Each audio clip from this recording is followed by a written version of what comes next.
ഞങ്ങളിത് പരിഹാസത്തോടു കൂടിയാണ് ഇതിനെ നോക്കിക്കാണുന്നത്, ഗൗരവത്തോടു കൂടിയല്ല, പരിഹാസത്തോടു കൂടി ഈ കേസെടുത്തതിന്. ഞങ്ങളതിനെ നിയമപരമായും രാഷ്ട്രീയമായും നേരിടും.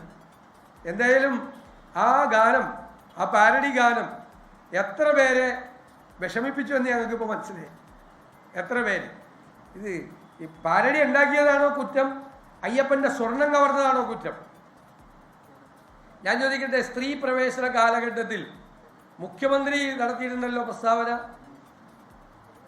CPM-ന്റെ നേതാവായ സ്വരാജ് അയ്യപ്പനെയും മാളികപ്പുറത്തമ്മയെയും അധിക്ഷേപിച്ചുകൊണ്ട് പ്രസ്താവന ഇറക്കിയിട്ടുണ്ടായിരുന്നല്ലോ.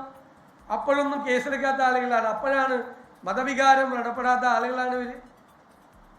അയ്യപ്പൻ്റെ നൈഷ്ഠിക ബ്രഹ്മചര്യം അവസാനിച്ചെന്നും ഇനി അയ്യപ്പൻ മാളികപ്പുറത്തമ്മയെ കല്യാണം കഴിക്കണമെന്നും മാളികപ്പുറത്തമ്മയുടെ കണ്ണീരാണ് പ്രളയമായി മാറിയതെന്നും പ്രസ്താവന ഇറക്കിയ CPM നേതാവിനെതിരെ ഒരു കേസ് കൊടുത്തില്ല. അതൊക്കെ ഞങ്ങളെ കൊണ്ട് ഓർമ്മിപ്പിക്കരുത്. എത്ര അധിക്ഷേപകരമായിട്ടാണ് വിശ്വാസത്തെ, ആചാരങ്ങളെ എത്ര അധിക്ഷേപകരമായിട്ടാണ് മുഖ്യമന്ത്രിയും CPM നേതാക്കളും സംസാരിച്ചത്. ഇപ്പോഴത്താണ് ഒരു മതപരമായ ആചാരത്തോടൊക്കെ ഒരു സ്നേഹം CPM-ന് വന്നത്. അത് കൊണ്ടു. അപ്പം അയ്യപ്പൻ്റെ സ്വർണം കവർന്നതോ ആചാരലംഘനം നടത്തിയതോ ഒന്നുമല്ല പ്രശ്നം, ഒരു പാരഡി ഗാനമാണ് പ്രശ്നം.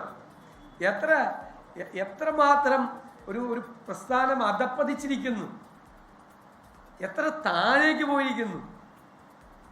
ഞങ്ങൾക്ക് തന്നെ നാണക്കേടാണ്, ഇവരോടൊക്കെയാണല്ലോ ഞങ്ങൾ ഈ യുദ്ധം ചെയ്യേണ്ടതെന്ന്. അത്ര നാണക്കേടാണ്. ഈ കേരളത്തിന് യോജിച്ചതല്ല ഇത്. എല്ലാവരും ചിരിക്കുകയാണ് ഇത് കേട്ടിട്ട്. കേസെടുത്ത കാര്യം പറഞ്ഞു, സാമാന്യ ബോധമുള്ള എല്ലാവരും ചിരിക്കുകയാണ്. ഇവർ ഈ തോൽവി ഇവരുടെ സാമാന്യ യുക്തിയെ വരെ നഷ്ടപ്പെടുത്തിയിരിക്കുന്നതെന്നാണ് കാണുന്നത്. ഈ തോൽവി, ഈ പരാജയം എത്രമാത്രം കനത്ത ആഘാതമാണ് ഇവർക്ക് വരുത്തിയിരിക്കുന്നതെന്ന് ഇതിലൂടെ വ്യക്തമാണ്.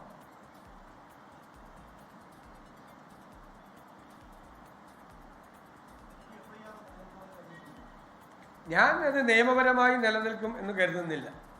ഞാനും പ്രാക്ടീസ് ചെയ്തിരുന്ന ഒരു അഭിഭാഷകനാണ്. ഒരു കാരണവശാലും നിലനിൽക്കില്ല. കാരണം ഇത് മൗലിക സ്വാതന്ത്ര്യത്തിൻ്റെ മീതെയുള്ള കടന്നുകയറ്റമാണ്.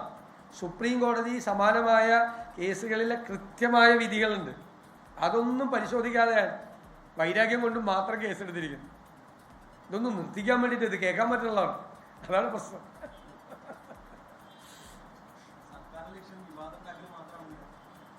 അല്ല, വിവാദം ഉണ്ടാക്കിക്കൊണ്ട് ഞങ്ങൾക്ക് എന്താ വിരോധം? വിവാദം ഉണ്ടാക്കിക്കൊണ്ട് കാര്യമില്ലല്ലോ. അപ്പം ഈ പാട്ട് കൂടുതൽ പാടും, കേരളം മുഴുവൻ പാടാൻ പോവാണ് ഈ പാട്ട്. ഞങ്ങൾ എല്ലാ ബൂത്തുകളിലും പാടാൻ തീരുമാനിച്ചിരിക്കുക ഈ പാട്ട് ഏതായാലും. കാരണം ആളുകൾ ആവശ്യപ്പെടുകയാണ് ഇത് പാടണമെന്ന് എല്ലായിടത്തും. ഇപ്പോൾ ഇവർ പ്രചാരണം കൊടുത്ത് ആ സ്ഥിതിയിലേക്ക് എത്തിച്ചു. ഇപ്പോൾ എല്ലായിടത്തും ഇന്ന് എന്നെ ഒരു 15 പേരെങ്കിലും വിളിച്ചിട്ടുണ്ട്. ഇത് എല്ലായിടത്തും ഈ ഗാനം അവതരിപ്പിക്കണമെന്ന് പറഞ്ഞു. അവരെ കൊണ്ടുപോയി കേരളത്തിൽ മുഴുവൻ ഈ പരിപാടി സംഘടിപ്പിക്കണമെന്നാണ് പറഞ്ഞിരിക്കുന്നത്. ഈ പാടിയ ആളുകളെ കൊണ്ട് കാസർഗോഡ് മുതൽ തിരുവനന്തപുരം വരെ നടത്താൻ സാറ് മുൻകൈ എടുക്കണം എന്നാണ് എന്നെ വിളിക്കുന്ന സാധാരണക്കാരായ ആളുകൾ പറയുന്നത്. അപ്പോൾ പ്രചാരം കൊണ്ട് കാര്യമുണ്ട്. ലോകത്തെവിടെയായാലും ഏത് സമയത്തും 24 വാർത്തകളും ഓഗ്മെന്റഡ് റിയാലിറ്റി പാക്കേജുകളും എക്സ്പ്ലെയിനറുകളും വിശദമായി കാണാൻ ഞങ്ങളുടെ YouTube ചാനൽ നിങ്ങൾക്ക് സബ്സ്ക്രൈബ് ചെയ്യാം.